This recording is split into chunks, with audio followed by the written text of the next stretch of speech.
Voici la carte mentale que je vous ai proposée. Ici, vous avez donc le théorème de Pythagore qui est énoncé dans un triangle rectangle. Ici, il est rectangle en B. La longueur au carré de l'hypoténuse est égale à la somme des longueurs au carré des deux autres côtés. Ce qui signifie que la longueur AB au carré plus la longueur BC au carré est égale à la longueur AC au carré. Ce qui nous amène à deux techniques.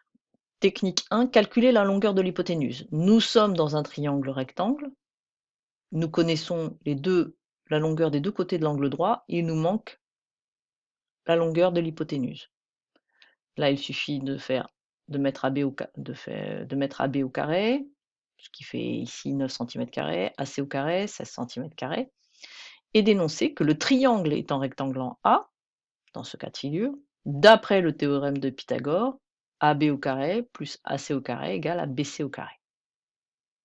Il ne nous reste plus qu'à remplacer AB au carré et AC au carré par leurs valeurs respectives, de faire la somme, ce qui fait 25 cm². Donc on obtient BC au carré. Et ensuite, BC est égal à la racine carrée de 25 cm², ce qui vaut 5 cm. Voilà. Donc on a trouvé la longueur de l'hypoténuse. La technique numéro 2, on nous donne la longueur de l'hypoténuse. Donc on est dans un triangle rectangle, ABC toujours.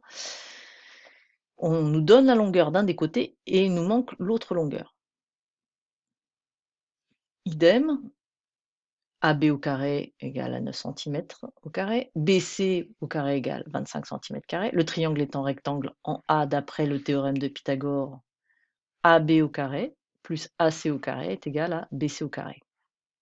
Donc AC au carré, ici, est égal à cette longueur au carré moins cette longueur au carré. BC au carré moins AB au carré.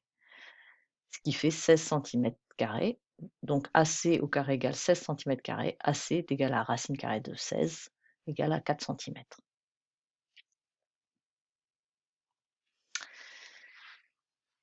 Vous ne pouvez pas avoir, j'insiste, vous ne pouvez pas avoir de longueur négative. Donc, de toute façon, si vous obtenez un chiffre négatif ici, c'est que vous vous êtes trompé. Vous avez fait 9 moins 25.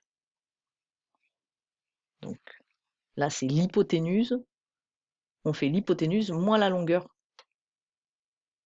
qu'on connaît. Ça, c'était pour l'utilisation du théorème de Pythagore. La technique numéro 3, c'est démontrer qu'un triangle est rectangle. Alors là, on va s'appuyer sur la réciproque du théorème de Pythagore. La réciproque du théorème de Pythagore, si dans un triangle rectangle ABC, on a AC au carré égale à AB au carré plus BC au carré, c'est-à-dire qu'on satisfait à l'égalité de Pythagore, alors le triangle ABC est rectangle, et ici, il est rectangle en B.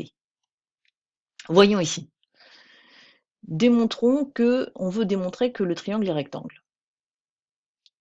On va prendre le plus grand côté. Le plus grand côté, ici, c'est BC. BC, il mesure 25 cm². BC au carré, il mesure 25 cm². J'ai tout mis au carré.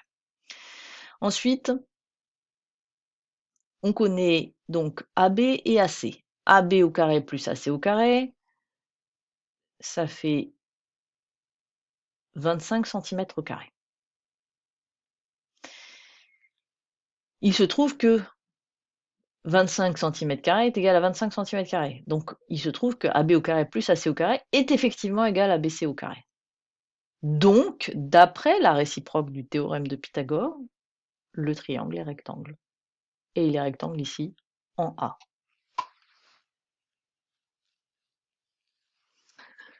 Je vous laisse pour l'instant la contraposer qu'on verra plus tard.